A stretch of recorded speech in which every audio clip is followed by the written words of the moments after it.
Welcome to Million Dollar Grit, the podcast that dives deep into the world of entrepreneurship where tenacity meets strategy and dreams meet reality.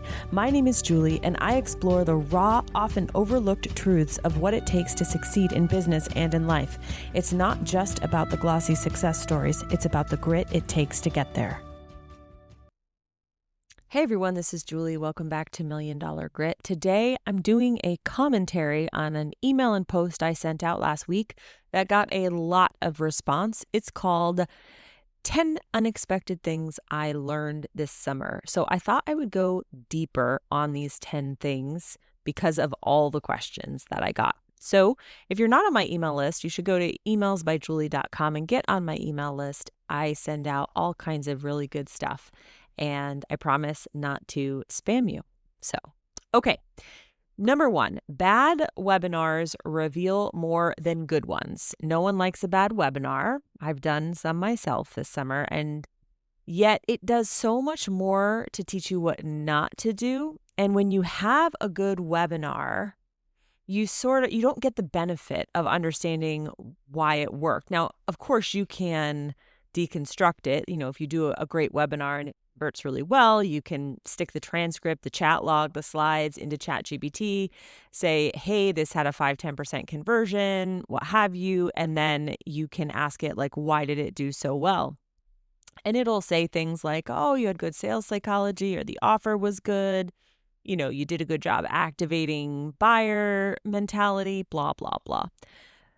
But when you have a bad webinar, it forces you to get in the mind of your client differently. When you have a good webinar, you end up focusing on all the things you did right, and you're looking at it from that perspective. It's not bad. But when you have a bad webinar, or if you have multiple bad webinars, now what you have to do is really deep dive into the psychology of the person who's watching. And that fundamentally makes you a better marketer. So I've had folks who, got the choreography right, got the offer right, it's validated, they have the ads right, the conversion rate, everything, all the metrics look good, but it wasn't converting. And so I started to watch their webinar, looking for little hints and clues that they were not activating buyer mentality. They were not shifting true belief. They were not hooking the viewer in with something that was extremely painful. And I said, I'm sitting here and I'm watching this and I'm thinking to myself X, Y, Z. And so as annoying as it is when webinars don't convert, you actually end up learning so much more. And I think this is why, back in the day, Russell Brunson, who was one of my first teachers in internet marketing, he said, do a webinar every week until you hit $1 million. And I remember at the time that he gave me that advice, on-demand webinars were becoming really popular. And I thought, well, man, why not just do an on-demand webinar so I don't have to do it live? But I'm eating crow a little bit because he was 100% right that the things that you learn by repeating a presentation over and over are invaluable if you are trying to get in the mind of your customer. So number 2 was your kids have no idea how much you carry, and that's the point. I think summertime brings this up for a lot of us. We are trying to juggle summer schedules. We're trying to, still be a human, be a business owner, a spouse. And there's a lot of logistics and dynamics because the routines are all off. And it's really easy to get in your head. And it's also really easy to want validation from your kids. Like, I'm working so hard and I'm trying so hard and blah, blah, blah.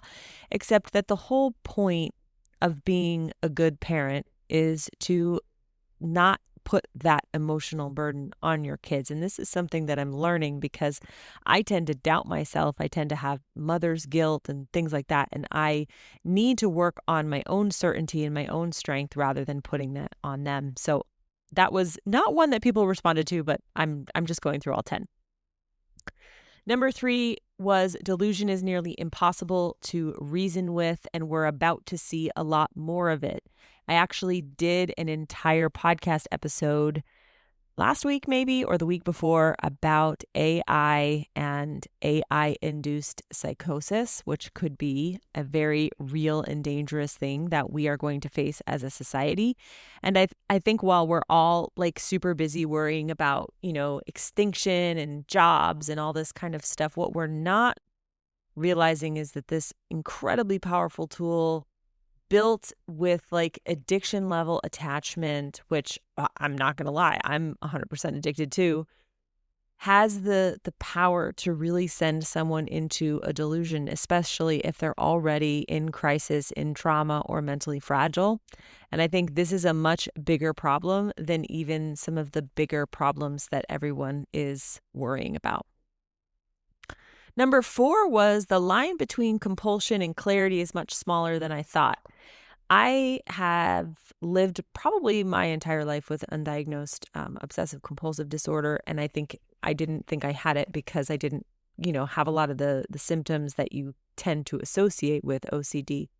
But compulsion and clarity, like that line is super thin, because what I used to think was clarity, like I'm clear about what I'm doing in my work, actually was compulsion. Compulsion to hustle more than your body can take, overthink, do beyond your normal capacity, like get burned out, all of that sort of stuff, because I felt like I had to, in order to escape the fear of lack or the fear of not having enough money or whatever it was I was running from. And so now that I'm learning that that's actually a compulsion more than it is true clarity, being really clear on what you're doing and why you're doing it, is actually quite slow and quiet and measured. And it's not super flashy. And I'm like, my brain is like, are we okay? Is everything okay here? So that is something that I have been learning, especially this summer as life has slowed way, way down. Number 5, I've talked about in an earlier podcast episode. It's called Your Business Will Only Grow to the Level of Your Nervous System. And what I'm noticing is that when you ask people to try to stick to one thing over and over, even when, maybe it doesn't pan out exactly as you want, this is where you start to see just how unregulated you might be. And so if you have struggled to stick to one thing, yes, it's possible you didn't have the right thing or you didn't have the right coach. But if you have the right coach and you're pretty sure you have the right offer, if you are unable to stick to one thing, it's usually having to do with some dysregulation happening in your nervous system. Okay, number 6, this is the one that I got the most responses to. It was, my executive function is too strong. And most people, when they hear about executive function, they hear it in the context of like neurodivergence or ADHD. And people say, well, I struggle with executive function. So this is basically your prefrontal cortex, and it's how you decision making and planning and organization, all of those skills that you see, when you think about someone who's, a productive member of society or a productive student in school. That's like the executive function at play. And it's just one part of our brain. Now, there are people who struggle with executive function and they can be scattered and procrastinate and be late all the time. And they struggle like wishing they had better. But then there are people whose executive function works so well that it actually causes problems because other parts of the brain remain undeveloped and other types of regulation. So for me, this is my problem. I have an unregulated nervous system and high anxiety, and I've had it for a long time. And so I use my executive function, my logic, my planning, my problem solving. I use it to regulate anxiety. The issue is that if the anxiety gets to be too much, I have no other options. And so my executive function will crash and then I will panic. And there's no better way to see this than like if I'm on an airplane and I'm scared, right? Because the stress signals are going up, up, up, up, up. And my executive function is trying very, very hard to rationalize and scan the environment and problem solve. And it can't keep up with the anxiety that's going up because I have no understanding of how to calm my nervous system any other way. When my executive function collapses, I am left with panic. And so I'm working on developing other ways to calm anxiety that have nothing to do with thinking, which is extremely foreign to me, but that is what I've been working on. Okay, number 7, it's going too fast to follow the crowd. You need a different way to carve your path. I'm hearing this over and over, and I'm experiencing it myself, which is I can't keep up. The AI revolution is making everything go at lightning speed. It is impossible to keep track of.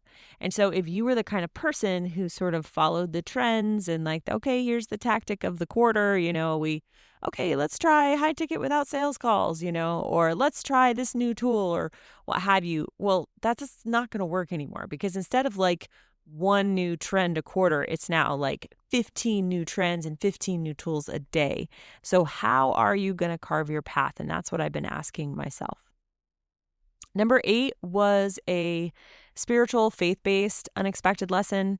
It is, if a spiritual teacher or guru bypasses repentance, it's dangerous no matter how inspiring it sounds. Now, this is my personal worldview, so I understand that lots of people listening to me don't have this worldview, and that's fine. But for me, coming back into my faith has meant daily reading of my Bible, and I've also been completely out of the podcast book scene in the Christian world for the last 12 years. So now I'm back. And when I look at what's out there compared to what I'm reading in scripture, I am finding myself absolutely flabbergasted at how much New Age, Gnosticism, heresy, outright heresy is plaguing many, many supposedly Christian influencers right now. So that was just kind of like an unexpected, oh my. And it has driven me to read my Bible, and I'm reading it almost an hour a day now to stay grounded. Okay, number 9, no matter how many times I say summer is hard, I forget how hard. And every year I warn all my clients, I say, hey, summer's coming, July and August, they're really bad. And sometimes June too. And despite all of my warnings, by the end of the summer, me and all of my clients are just like, oh my gosh, this is brutal. And I just want to remind everyone that quarter 4 is coming, and it always rebounds. And then number 10 was writing a book is the hardest thing I have ever done, but it's also weirdly not that hard. And I spent so much time worrying about how hard it was. Once I finally got over the hump, now I feel like I've broken this barrier that I'm not intimidated about writing a book at all anymore. And this thing that has been hanging over my head for 3, 4, 5 years, now I'm like, okay, I'm ready to write another book. I promised myself I would not start another book until this one is out the door. But I feel like a monkey has finally left my back, that I have conquered this very difficult thing that I've never been able to do. And so that is a real unexpected, proud thing. So those were my 10 unexpected things. If any one of those resonates with you, let me know. DM me on Instagram, email me. Make sure to join my email list, emails@julie.com, and I hope you have a great week. And there you have it, folks. Another dose of $1 Million Grit. I hope today's episode has left you feeling inspired, equipped, and ready to face your own entrepreneurial journey with resolve. Remember, until next time, embrace the struggle, harness your grit, and keep pushing forward. You're stronger than any challenge you face. I'm Julie, and this has been $1 Million Grit.